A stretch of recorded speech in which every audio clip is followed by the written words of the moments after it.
साल 2009 में आई film three idiots में हमने पहली बार ड्रोन देखा। तब लगा था रिमोट से उड़ने वाले बच्चों के हेलीकॉप्टर जैसा कुछ है।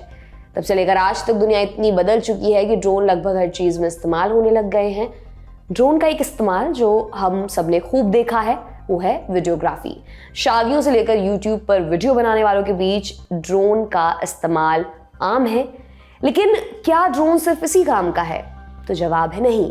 कम से कम भारत सरकार ऐसा नहीं मानती, इसलिए सरकार ने ड्रोन्स के लिए अलग से पॉलिसी बना रखी है।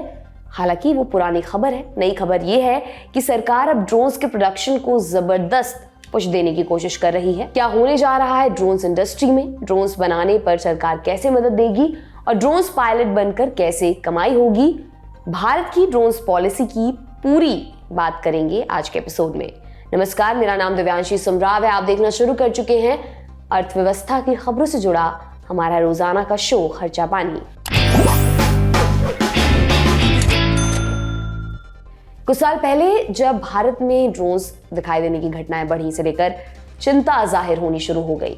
सुरक्षा को लेकर खतरा हो सकता है, इसलिए सरकार ने ड्रोन्स के लिए अलग पॉलिसी बनाने का फैसला किया। सबसे पहले इसी पॉलिसी के बारे में हम आपको बता देते हैं। नागरिक उड्डयन मंत्रालय के अंदर आने वाले directorate general of civil aviation ने 2021 में ड्रोन उड़ाने के रूल्स तय किए। इसमें ड्रोन्स को उनके वजन के हिसाब से 5 कैटेगरीज में बांटा गया था। पहला नैनो ड्रोन, जिसका वजन 250 ग्राम से कम होता है और इस्तेमाल सर्वे करने के लिए होता है। दूसरा माइक्रो ड्रोन, जिसका वजन 250 ग्राम से 2 किलो के बीच होता है। इसका इस्तेमाल जायजा लेने के लिए होता है, जैसे किसी बिल्डिंग या बनते हुए पुल का जायजा लेना हो। तीसरा है स्मॉल ड्रोन, ये 2 किलो से 25 किलो तक के वजन वाले होते हैं और इनका इस्तेमाल खेती में होता है, जैसे फसलों पर कीटनाशक दवा डालना या वीडियोग्राफी करना। चौथी कैटेगरी होती है मीडियम ड्रोन्स की, 25 किलो से 150 किलो के वजन वाले। ये प्रोडक्ट्स की डिलीवरी करने के काम में आते हैं। अमेज़न जैसी कंपनियों ने इन ड्रोन्स के जरिए डिलीवरी शुरू भी कर दी है। भारत सरकार ने भी नॉर्थ ईस्ट के पर्वतीय क्षेत्रों में वैक्सीन की डिलीवरी के लिए इन ड्रोन्स का इस्तेमाल किया था। पांचवी और आखिरी कैटेगरी है लार्ज ड्रोन्स की। इनका वजन 150 किलो से ज्यादा होता है। इनका इस्तेमाल विशेष रूप से मिलिट्री क्षेत्र में होता है। अमेरिका जैसे देश कई सालों से बॉम्बिंग के लिए ड्रोन्स का इस्तेमाल कर रहे हैं। हाल में शुरू हुए इजराइल हमास युद्ध में भी इनका इस्तेमाल हुआ है। इन अलग अलग प्रकार के ड्रोन्स को कहां उड़ाया जा सकता है, इसके लिए भी 3 जोन्स बांटे गए हैं। पहला ग्रीन जोन, जहां बिना किसी परमिशन के ड्रोन उड़ाया जा सकता है। दूसरा येलो जोन, जहां ड्रोन उड़ाने के लिए परमिशन की जरूरत होगी। और तीसरा रेड जोन, जहां किसी हालत में ड्रोन नहीं उड़ाया जा सकता। ये तो हो गई नियमों की बात। ड्रोन इंडस्ट्री को बढ़ावा देने के लिए सरकार क्या कर रही है? ड्रोन बनाने पर सरकार प्रोडक्शन लिंक्ड इंसेंटिव का फायदा दे रही है। इसकी बात हमने कल के एपिसोड में भी की थी, इलेक्ट्रॉनिक्स मैन्युफैक्चरिंग के विषय में।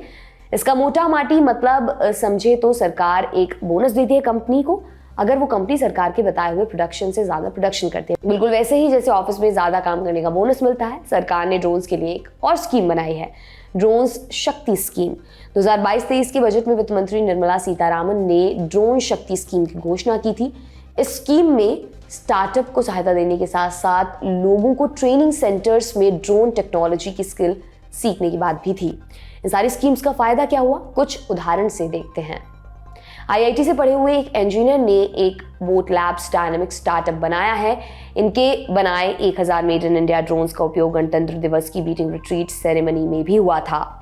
भारत सरकार का पंचायती राज मंत्रालय एक स्वामित्व नाम की योजना चला रहा है, जिसमें गांव में सर्वे करके लोगों को घर के औपचारिक मालिकाना हक दिए जा रहे हैं।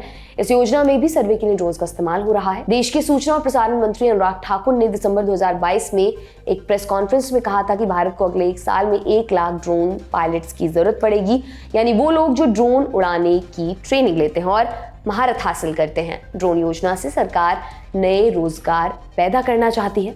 अनुराग ठाकुर ने इसका पूरा गुणाभाग भी बताया। उन्होंने कहा, हर ड्रोन पायलट एक महीने में लगभग 50,000 रुपए कमाता है। अगर इसे 1 लाख से गुणा किया जाए तो 2023 में 6,000 करोड़ का रोजगार पैदा होगा। ये तो हो गई वो बात जो अनुराग ठाकुर ने कही थी। अब जमीन पर क्या काम हुआ, आंकड़ों से इसे बताते हैं। साल 2022 में देश में 340 ड्रोन पायलट्स थे, लेकिन 2023 की जुलाई तक इनकी संख्या में 1300% की बढ़त हो चुकी है। भारत में अभी 5000 से ज्यादा ड्रोन पायलट्स हैं। ये निश्चित तौर पर बढ़त है, लेकिन अनुराग ठाकुर के बताए 1 लाख के आंकड़े से बहुत कम है। ड्रोन सेक्टर में भारत को सिर्फ पायलट्स की जरूरत नहीं है, इस काम में टेक्निकल लेबर जैसे इंजीनियर्स, कोडर्स और टेक्नीशियंस की बड़ी मात्रा में जरूरत है।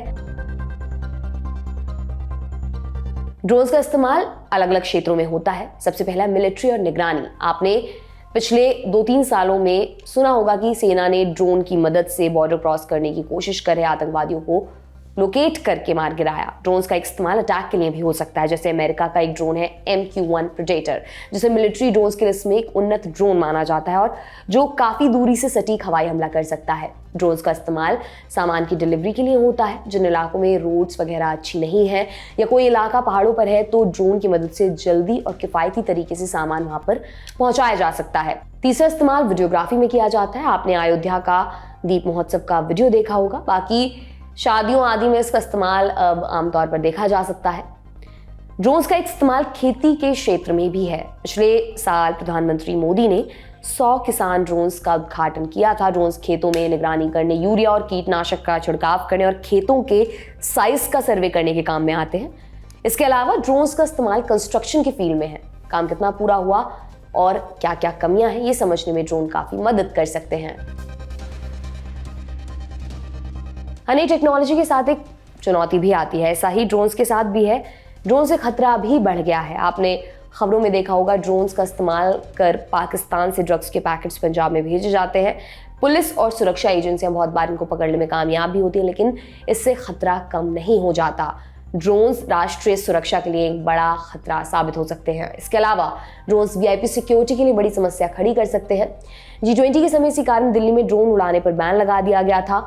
ड्रोन्स एक तरह का वाहन है जिन पर कुछ भी लादा जा सकता है, इसलिए एक्सपर्ट्स का मानना है आने वाले समय में ऐसे ड्रोन बनाए जा सकते हैं जो न्यूक्लियर हथियार लेकर चल सके। ड्रोन टेक्नोलॉजी अभी भी काफी नई है। समय के साथ और बेहतर ड्रोन्स तैयार होंगे जिनका फायदा तो होगा ही, साथ ही चुनौतियां भी सामने आएंगी। अगर सरकार और सुरक्षा एजेंसियां इन चुनौतियों को संभालने में कामयाब हो जाती हैं, तब ये ड्रोन टेक्नोलॉजी भारत के लिए बहुत कारगर साबित हो सकती है।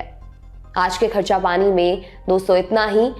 ये एपिसोड आपके लिए लेकर आए थे हमारे साथी आकाश। देखते रहिए दी लंदन टॉप। बहुत बहुत शुक्रिया।